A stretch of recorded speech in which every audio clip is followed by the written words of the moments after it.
श्री गणेशाय नमः. श्री गुरुवे नमः. ज्ञानेश्वरी अध्याय 2, श्लोक संख्या 42 ते 72, ओवी संख्या 245 ते 375.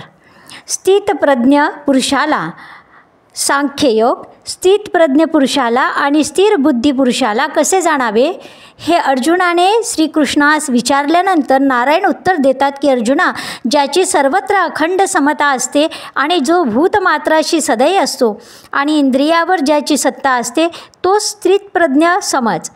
विषय सेवनाविषयी उदास आणि कामक्रोधरहित व आत्मरसा स्थिर असा जो झाला तो स्थिर समज. जो आत्मज्ञानाने संतोष पावला आहे व परमानंदाने पोचला गेला आहे तो स्थितप्रज्ञ मीपणा आणि इच्छा टाकून विश्वरूप होऊन विश्वात वावरत असतो असा पुरुष वेदांती परब्रह्मातच लीन होतो. तर आता बघूया. त्रैगुणात्म गुणन्य विषया वेदा निस्त्रैगुण्यो भवार्जुन निद्वेद्वो नित्यसत्वस्तो निर्योगक्षेमात्मवान. तिन्ही गुणी आवृत्त हे वेद ज्याने निभ्रांत म्हणून उपनिषदादी समस्त सात्विकते एर रजनात्मक जेथ निरुपजी कर्माधिक जे केवळ स्वर्गसूचक धनुर्धरा. म्हणून तू जाण हे सुख दुःखाची कारण येथ झणे अंतःकरण रिगो दिसे. कर्मण्येवाधिकारस्ते मा फलेषु कदाचन मा कर्मफल हेतुर्भूर्मो नेते संगो सत्कर्माणि. म्हणून ऐके पार्था याची परी पाहता तुझ उचित होय आता स्वकर्म हे. आम्ही समस्तही विचारिले तव ऐसेची हे मना आले जे न सांडिजे तुआ आपुले विहित कर्म. परिकर्म फळी आसन धरा करावी आणि कुकर्मी संगती न व्हावी हे सत्क्रियाची आचरावी हेतुवीन. योगस्थ कुरु कर्माणि संग त्यक्त्वा धनंजय सिद्धसिद्धयो समो भूत्वा समत्वं योग उच्यते.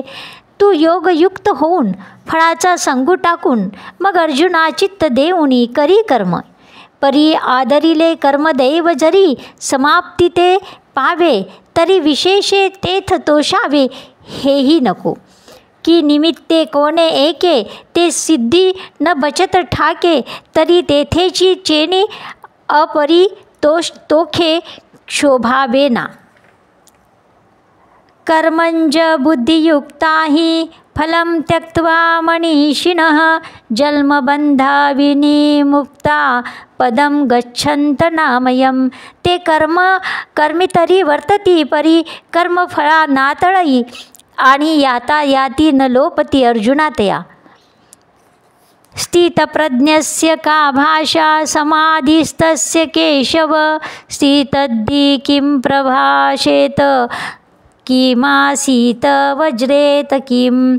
तेथ अर्जुन म्हणे देवा हाची अभिप्राओ आगवा मी पुसेने आता सांगावा कृपानिधी. मग अच्युत म्हणे सुखे जे करीटी तुझनिके ते पुसपा उन्मेखे मनाचेनी. यततो ह्यापि कौन्तेय पुरुषस्य विच्चित इंद्रियाणि प्रमाथिनी हरती प्रसम्मं मनः. एरवी तरी अर्जुना हे आया नये साधना जे रहाटता ती जतना निरंतर. जयाच्या अभ्यासाची घरटी यमनियमांची ताटी जे मनाते सदा मुठी धरुणी आहाती. रागद्वेष वियुक्ते तु विषयानिंद्रिये शरण आत्मवैश्य विधेर्यात्मा प्रसादम अधिगच्छति. म्हणून विषय हे आगवे सर्वता म्हणून सांडावे, मग रागद्वेष स्वभावे नाशतील. पार्था आणि कही एक जरी नाशले रागद्वेष तरी, इंद्रियाविषयी बाधक रमता नाही. जैसा सूर्याकाशगतू रश्मी करे जगाते स्पर्शतू, तरी संगदोषे काय लिंपतू येथे चेनी.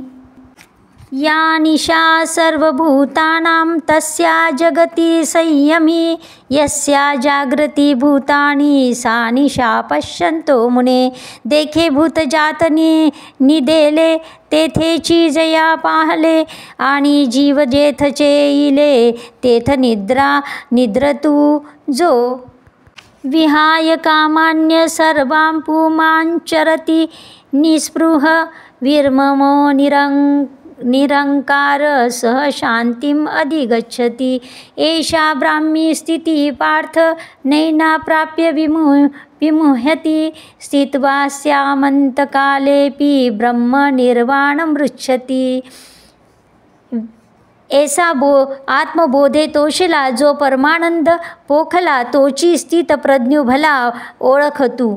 तो अहंकारा ते दडूनी सकळ कामो सोडूनी, विचारे विश्व होऊनी विश्वाची माझी.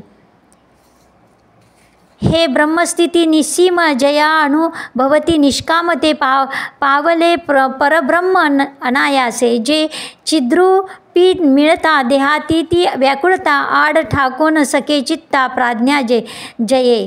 तेची हे स्थिती स्वमुखे श्रीपती सांगत अर्जुनाप्रती संजयो म्हणे. अर्थात वेद हे तिन्ही गुणांनी व्यापले आहेत. उपनिषदे सात्विक आहेत व इतर वेदभाग रजतम गुणात्मक आहे. वेदात सांगितलेले सकाम कर्म सुखदुःखाला कारण आहे. म्हणून अर्जुना, तू या गुणाच्या पलीकडे जा. मी माझे म्हणू नकोस. आत्मसुख हे जगात सर्वश्रेष्ठ सुख आहे. कर्म न करण्याविषयी तू कर्मफलाची इच्छा करू नकोस. कर्म न करण्याविषयी अथवा शास्त्रविद्युत कर्म करण्याविषयी तुझी आसक्ती नसावी. मन सम व शांत ठेवून फळाची आसक्ती न धरता या कर्मात चित्त ठेवून कर्म कर. बुद्धियोग महत्त्वाचा जाण. कर्मयोगाचे स्वरूपच असते. बुद्धियोग हाच मोक्षाचा आधार आहे. तेव्हा तेथे तू मनाने स्थिर हो आणि फळाच्या इच्छेचा त्याग कर. असे लोक पापपुण्याच्या पलीकडे गेलेले असतात, जे कर्म करून फलाशा स्पर्शही करीत नाही व त्याचे जन्ममरणाचे विचार नष्ट होतात. अखंड आनंद शिल्लक राहतो. आत्मज्ञानाचा दीप हृदयात प्रगट झाला की मन हे नाहीसे होत असते. तेव्हा अर्जुना, कृष्ण म्हणतो की स्थित प्रज्ञ कोणाला म्हणावे, तर तो कसा ओळखावा.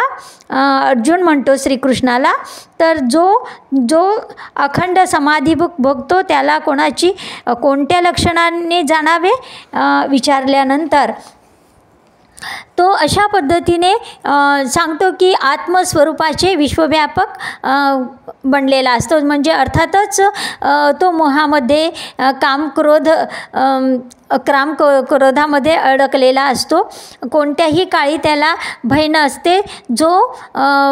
अर्थातच जो स्थितप्रज्ञ असतो तो दुःखच्या पलीकडे असतो आणि तो देहादी उपाधीच्या पलीकडे गेलेला असतो. स्थितप्रज्ञ म्हणावे त्याला. याविषयी समान असतो. चंद्र जसा समप्रकाशात सर्वांना शांत प्रसन्न प्रकाश देतो, त्याप्रमाणे सर्वांच्या प्रेमाचा समान प्रकाश तो देत असतो. कारण तो दयाळू असतो. चित्तात सदैव तो शांत असतो आणि त्याच्यामुळे त्याच्या ठिकाणी वाईट जे काही गुण असतात ते अजिबात नसतात. आनंदाने तो स्वीकार केलेला असतो आणि आत्मज्ञान त्याच्या ठिकाणी परिपूर्ण झालेले असतो. कारण अखंड समाधी सुखामध्ये तो स्थितप्रज्ञ असतो. ज्याप्रमाणे कासव प्रसन्न असताना आपले अवयव पसरवतो आणि इच्छेप्रमाणे आपले अवयव आवरतो, त्याप्रमाणे त्याची इंद्रिये ताब्यात आहेत आणि तो स्थितप्रज्ञ आहे. परब्रह्माचा साक्षात्कार त्याला झालेला असतो. अग्नीची लहानगी ठिणगी जर इंधनाला लागली की अग्नी जसा मोठा प्रज्वलित होतो, त्रिभुवनात जाळावयासही तो पुरू शकतो, त्याप्रमाणे विषयाचे थोडे जरी चिंतन मनाकडून घडले तरी माणसाचं संपूर्णपणे अधःपतन होते. मन आनंदी ठेवले, चित्त प्रसन्न राहिले की दुःख प्राप्त होत नाही. पोटात अमृताचा झरा निर्माण झाला की भूक तहान लागत नाही. त्याप्रमाणे चित्त प्रसन्न झाले की दुःख नाहीसे होते.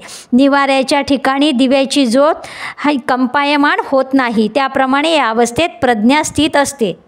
जसे समुद्राला नद्या मिळाल्या तरी मर्यादा सोडत नाही व नद्या आटल्या आणि त्यामुळे समुद्राला मिळाल्या नाहीत तरी समुद्र कधी कमी होत नाही.